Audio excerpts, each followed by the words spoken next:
Good morning. Let's try. Good morning. Good morning. Yeah, the mics aren't working, and then my laptop started saying it's having a heat problem, so we don't know what that means. But it's got to last for 6 minutes. So good morning. My Life with a Short Woman by Dr. John Mrazek. I'm married to a short woman. As you can see in this picture, she's smaller than me. Her name is Connie. She is about 4'10" 3/4". I am, on the other hand, 4'27". We measure everything by how tall I am or how tall she is, and then we use that as a baseline. So 4'27", so she's a little bit smaller than me. She is actually 3/4 of an inch away from being legally a dwarf. Did you know that Bilbo Baggins is 3 feet tall? His friend Feely is 4'5", and Connie is 4'10" 3/4". So when we went to New Zealand and visited the Shire, they wanted to hire her to sit inside the little houses and hold because she was the perfect size.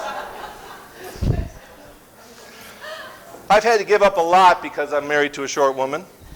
One of the things I've had to give up is every time I get into the car, I can't get in because I have to move the seat back. So the seat goes back and forth, multiple times a day, depending on if we're switching cars. I also have to adjust every single mirror. Have you ever gotten into the car and had the mirror in the wrong place and almost hit something? I do that all the time. That's one of the issues of being married to a short woman. I have stools all over my house. I have 1-foot stools, I have 1, 2, and 3 steps, I have wooden ones, I have plastic ones. I am tripping over stools everywhere I go because she can't reach anything above a normal height.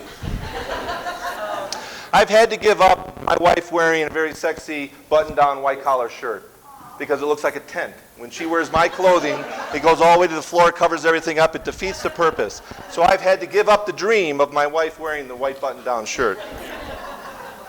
We've also had to give up the dream of ballroom dancing. It just doesn't work. We've tried dancing in her on a stool, on a hassock, and me on it, and then that kind of limits us to a lot of this. On top of that, she won't let me lead anyways. So, being a small woman, she has a lot of moxie to her. She won't let me lead. But on the other hand, it is really easy to hide things from her.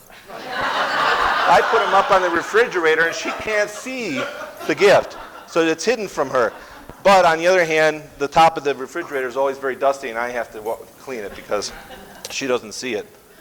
I love Milano cookies. Anybody else here love Milano cookies? I love Milano cookies. I can hide my Milano cookies on the top shelf of the pantry, and she can't find them. So it works out really, really well. But she can also see things I can't see. I refuse to get down on my knees to look inside of cabinets, and she has a different perspective. So one of the things we're going to talk about is how we were brought together from completely different perspectives. Me very tall, her very small, but also just how we look at life is very different. We met at a volleyball game on a Monday night. She walked underneath the net without barely bending over. And I thought, that is cool. Plus, she was wearing these killer sweatpants that I thought, well, I had to get close to that for a minute. Our first date together, she had to drive my Datsun 240Z, my baby. She had to drive it because I burned my eyes in a welding accident earlier in the day.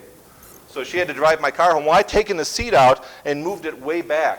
So she couldn't even reach the pedals. So we're bunny hopping down the highway as she's shifting gears, and I'm thinking, you're destroying my car and I don't even know if I like you yet. She actually bought all the bridesmaids' dresses before I asked her to marry me.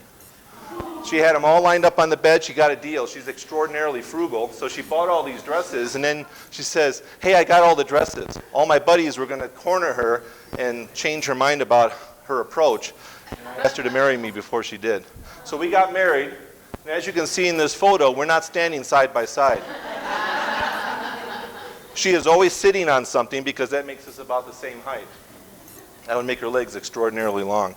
My hair was also a different color back then. A little about me. I was the cause of a shotgun marriage back in 1964. My mom got pregnant when you're not supposed to get pregnant back in those days. My grandfather marched her and my dad to the altar. And that kind of set up a pattern in my life where I always felt like I was to blame for their nasty marriage. And I always said that was my fault. My mom was a puppet master for me. I did everything she told me to do. When we were at people's houses and the other kids were running around playing, I would sit at my mom's feet, Indian style, very quietly, not say anything. And people would say to my mom, "Oh, Judy, your son is so well behaved." Because I knew that if I stood up and played with the other kids, I would get in trouble if I made too much noise.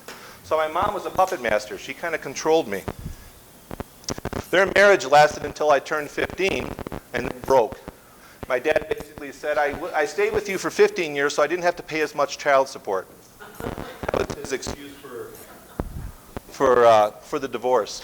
So at that 15-year mark, my mom picked me up and handed me to my grandparents. So I have a silent generation's work ethic mixed in with a boomer and Xer mentality and heart. Is it not working? All right. So my grandparents are extremely important to me. For 3 years, they raised me, and I worked in my grandfather's feed store in Downers Grove, Illinois, on the south side. And he'd run that business for 30 years, and I followed my grandfather around, and he replaced my dad in that very important 13 to 15-year range. My early career, and then Connie. I graduated from high school, made a beeline for Laramie, Wyoming, and went to Wyoming Tech. It's a diesel technical school. I went there. Oh, you know it. Are we down there a minute? Faster. So I learned, are we getting close to time? Time for questions? Oh, we're done. Doggone it, I had more stories. Wow, that was good. Sorry.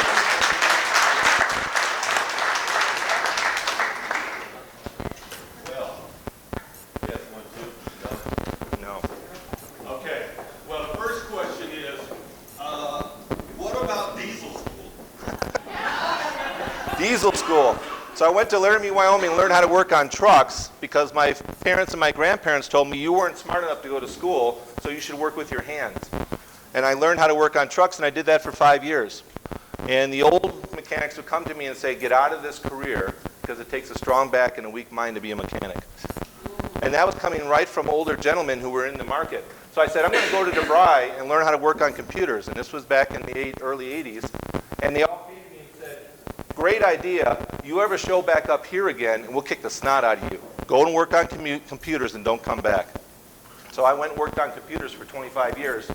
Did everything from bench technician, repairing the circuit boards, all the way up to IT director of a national retailer. And I did 25 years. So I'm actually a corporate refugee. In my current role, I look back at my corporate years fondly. Yes, sir. What is your current role? My current role is I'm the steward of a company called Shared XP/XD. It's a part-time executive director service. I go in and I help businesses in all different areas who can't afford to hire a business or an operations expert. I come in and take care of that stuff for them. And that's been what I've been doing for the last couple of years. So my career has kind of made a full circle and kind of guided my career through, because when I was 32, I went back and got a bachelor's degree, then immediately got a master's degree right after that, and then what amounts to about 10 years later, went back and got my PhD. So Connie's been managing my career and my education process all along. And I know better than when a small person gets upset, you run, because she's a whirling dervish. Any other questions?